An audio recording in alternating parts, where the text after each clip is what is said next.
Chronique de l'environnement. Acte 2 de notre clin d'œil à une expérience inédite de préservation de la biodiversité appelée Kungoso en Bamanankan, qui est un espace aménagé à Muntugula aux portes de Bamako, dans la commune rurale de Bagneda. Entre l'eau qui unit et la plante qui guérit, Kungoso se révèle comme un laboratoire vivant d'écologie spirituelle et de résilience culturelle.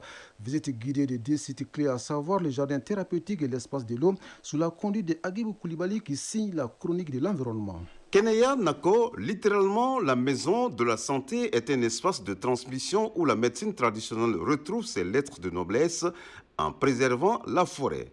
Chaque plante ici a été choisie pour sa vertu curative, mais aussi pour l'histoire qu'elle porte, explique Abdul Karim Samake Dibadi, initiateur de Kungoso. Les écosystèmes doivent être compris et gardés comme tels. En travaillant main dans la main avec la médecine traditionnelle, on connaît l'utilité des plantes qui s'y trouvent et les gens vont se réserver de les détruire. Ce lieu est un pont entre guérisseurs, botanistes et jeunes générations où l'on apprend à reconnaître, cultiver et utiliser les ressources locales pour se soigner de façon durable. Keneya Nako, c'est en fait l'ensemble de toutes ces plantes qui sont là, que j'ai préservées pour faire sortir leurs valeurs médicinales, leurs valeurs culturelles, leurs valeurs économiques, afin de dire aux gens qui viennent qu'il ne faudrait pas que ces espèces disparaissent. Sinon, ce sont ces valeurs-là qui vont disparaître avec eux.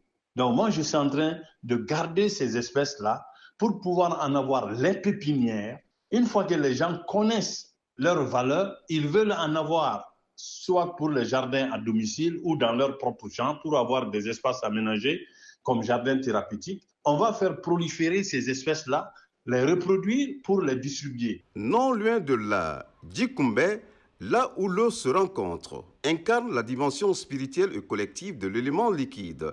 L'eau y est célébrée comme un bien commun, source de vie, mais aussi symbole de paix et d'unité. Des ateliers, des rituels traditionnels et des dialogues communautaires y sont organisés pour sensibiliser sur la rareté et la gestion durable de l'eau, notamment dans un contexte de changement climatique. Abdul Karim Samake Dibadi, initiateur de Kungoso. Je me pose la question, mais il y a de cela juste 3 mois, tout le monde était aux abois parce qu'il y avait beaucoup d'eau. Partout, il y avait de l'inondation. À Bamako, dans les quartiers périphériques, on criait au scandale parce que l'eau était en train de faire le ravage. Où sont parties toutes ces eaux? C'est la grande question. Et Djikumbe, justement, pour moi, c'est un outil qui fait revenir la compréhension que le Malien a de la question et de la problématique de l'eau avant notre ère aujourd'hui. Le Mali étant une zone sèche sahélienne, le Malien a intérêt à apprendre à s'apprivoiser les eaux qui nous viennent du ciel. Aujourd'hui, moi, je vois Bamako, 34 embouchures, pratiquement les marigots de Woyoyanko, de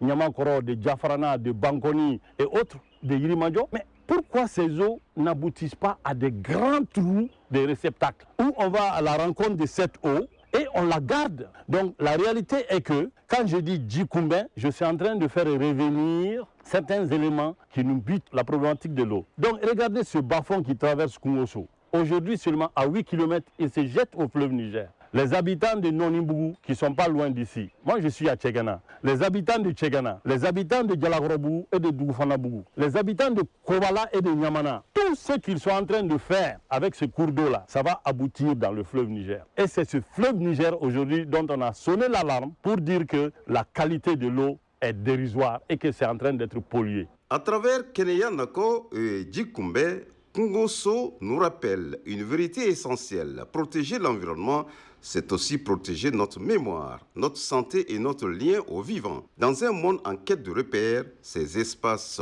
ouvrent la voie vers une écologie enracinée, humaine et solidaire. Chronique de l'environnement.